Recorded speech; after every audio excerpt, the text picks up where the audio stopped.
ఏ అపాయము నా గుడారము సమీపించనీయక, ఏ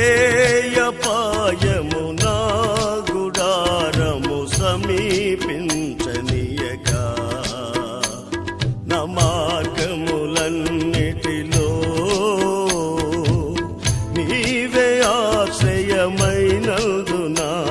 నా మార్గములన్నిటిలో నీవే ఆశ్రయమైనందున, కృపామయుడా నీలో నా కృపామయుడా నీలో నా నివసింపజేసినందున, ఇదిగో నా స్తుతుల సింహాసనం నీలో నివసింపజేసినందున,